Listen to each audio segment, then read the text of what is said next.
Hello, good morning, and welcome back to Refactoring Bitcoin. In the last video, we have seen how we can use the GTest add tests command to parse the tests at configure time from our sources of the test driver that we built with the Google testing framework. And today I want to show how we can get the list of tests actually from the test executable rather than from the sources. So I will comment out this code here. The idea is the following. If you look at the command line output of the tool, let's say we go to the build directory, and here we want to execute GTest. This is our test driver. We just execute dash dash dash dash help.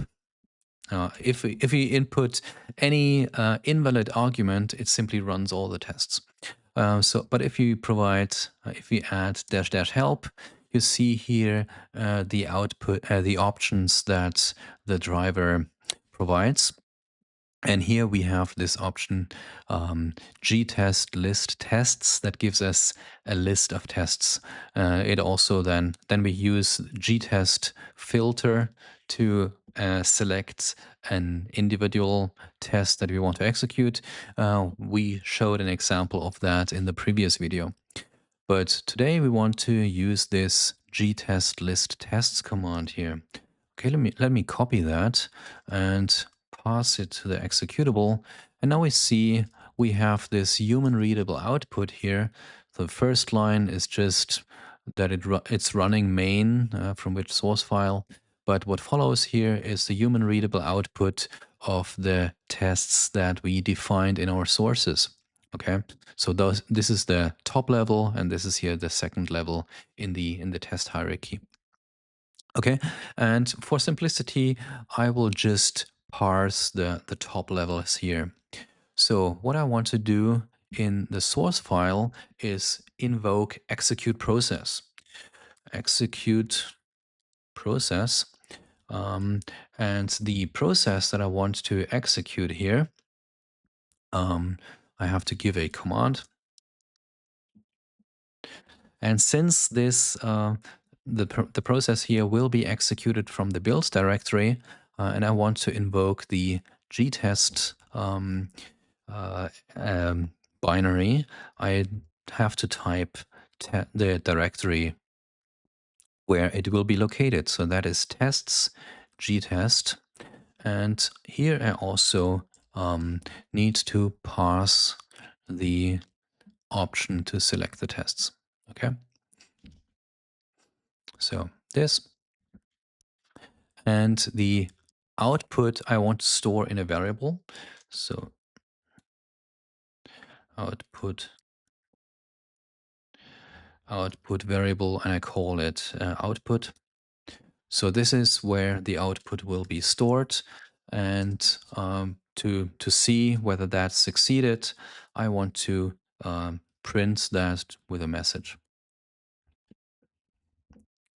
Okay, let's see whether that works. Output. And now if I run CMake, from the build directory, of course, run CMake ... You see here, I get the output that I expected. Okay, now I know that I have the output in this variable here. The next thing that I want to do is I want to turn that into a list. So this by now is just a single string that contains all the output. And what I do, I will use a replacement. I will replace all the new lines with a semicolon, which is the separator for lists in CMake. And by doing that, I get a list in this variable here. So I call string regex replace all the new lines with a semicolon. This is our input, and this is the variable where we store the results. So that means if you look at the output again, the first line will be this. Okay, I'm not interested in that line, so I want to skip that one. And that means I invoke this command here. I call list pop front from that test variable, and now I can loop over all the lines, right? So for each line in this list, tests, and for each. Okay, and again, I want to test whether this is successful.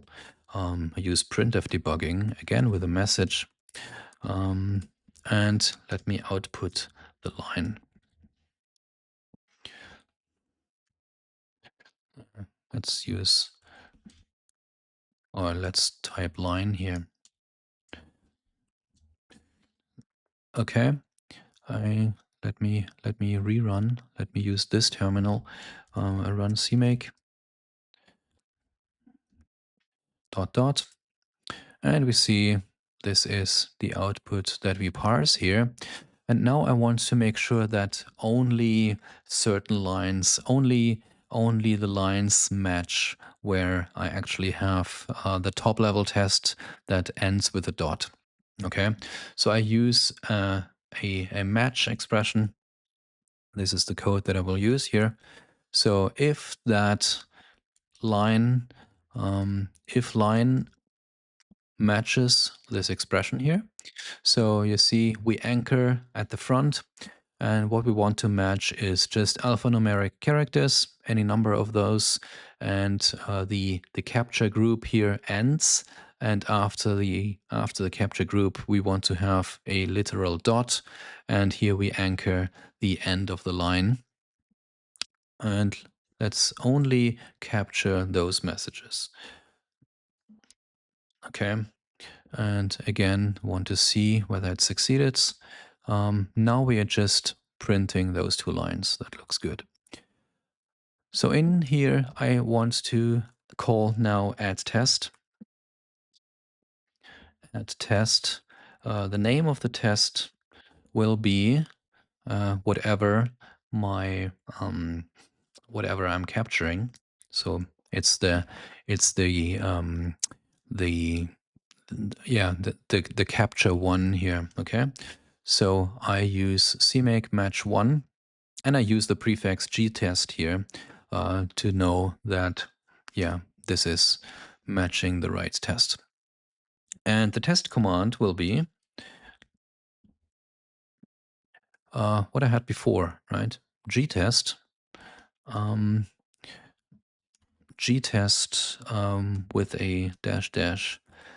What was it? GTest underscore filter, and I want to filter also match one dot star. Okay, let's see whether that works. Now I run CMake, and then I run CTest. Let me see. Nice. Okay, this is exactly what I expected again. So we have now a succeeding test and a failing test, and the succeeding tests will have the name test1, and the failing test has the name test2. And if I run that with verbose output, I can see what it's actually executing here. We see the first test uses this test command. Okay, so it's executing the GTest executable with the right filter, and I see the output. This is the passing tests, and we have two failing tests. So this works now. So we have the test 2 contains two failing tests, exactly as we expected. Great. The only problem is that this, of course, only works if this text executable was already built. So it does not work if we have an empty build directory. Let me show here. So if I remove everything, just clean the build directory. Of course, I'm in the wrong directory. So clean everything and then run CMake. This is successful. Why is it successful? Because it's successful because I do not uh, fail if this command fails. Okay, but of course now um, if I show you the where's a new terminal, go to the build directory, run CMake, and then run the build. Okay, so it's building successfully, but if I run ctest, no tests were found because, of course, this this does not match any outputs. So it's nice that we know how to parse the outputs, but obviously we cannot put this code here into our CMakeLists.txt file. This is just the wrong place to put this. Um, to know what the right place would be, where to put this, we need to understand how CTest actually works, how CMake provides information to CTest.